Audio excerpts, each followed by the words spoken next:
আসলে একটা রাজনৈতিক দল নিষিদ্ধ করলেই নিষিদ্ধ হয়ে যায় না।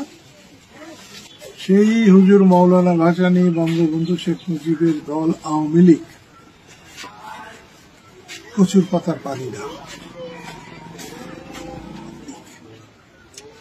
আওয়ামী লীগের যারা অন্যায় করেছে, ভুল করেছে, তাদের বিচার হবে।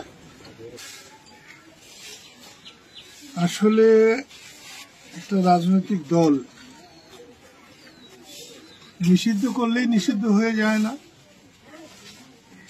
আর জনগণ যদি, পাবলিক যদি তার থেকে মুখ ফিরিয়ে নেয়, তাকে অনুমোদন দিলেও সে দল দাঁড়াতে পারে না।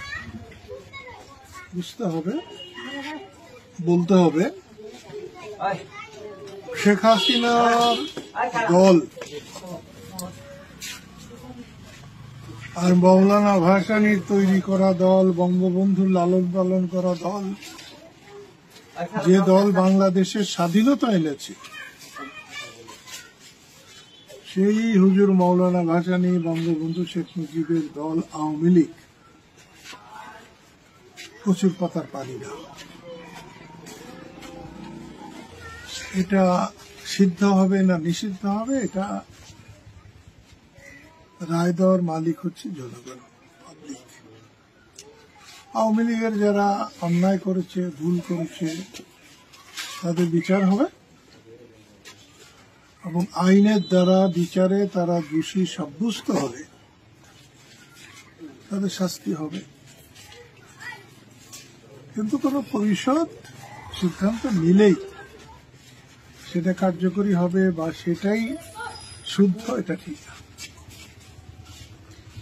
ভারত পাকিস্তানের চলমান যুদ্ধ, যে আমেরিকা যুক্তরাষ্ট্রের যে মধ্যস্থতায় এখন বিরতি চলতেছে, এই বিষয়ে আপনি মুক্তিযোদ্ধা হিসেবে আপনি কিভাবে বুঝতেছেন? আসলে এখনকার দিনে যুদ্ধটা ছেলে খেলা না।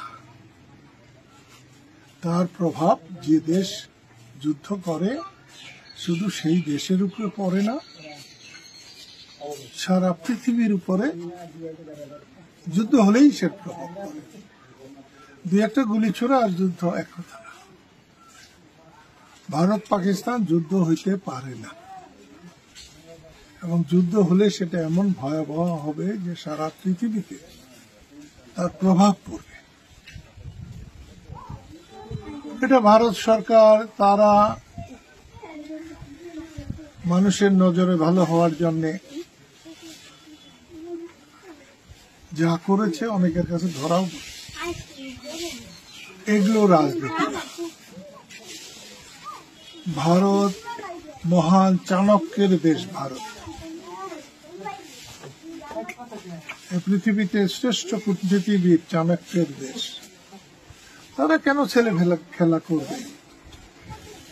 এবং বর্তমান সরকার যারা এই যুদ্ধ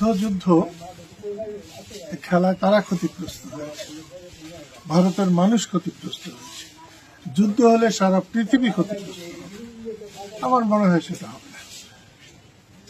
বাংলাদেশে কি তার প্রভাব পড়ার সম্ভাবনা কতটুকু? বললাম, আগেই বলেছি যে এখন কোন যুদ্ধই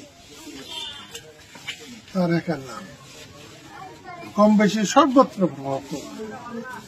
বাংলাদেশ আমরা নিকট প্রতিবেশী, আমাদের উপরে তো অবশ্যই পড়বে। ঠিক আছে, ধন্যবাদ। আপনাকে ধন্যবাদ। আমি আজকে এখানে এসেছি, আমার মা মারা গেছেন 2004 সালের 4 এপ্রিল। বাবা মারা গেছেন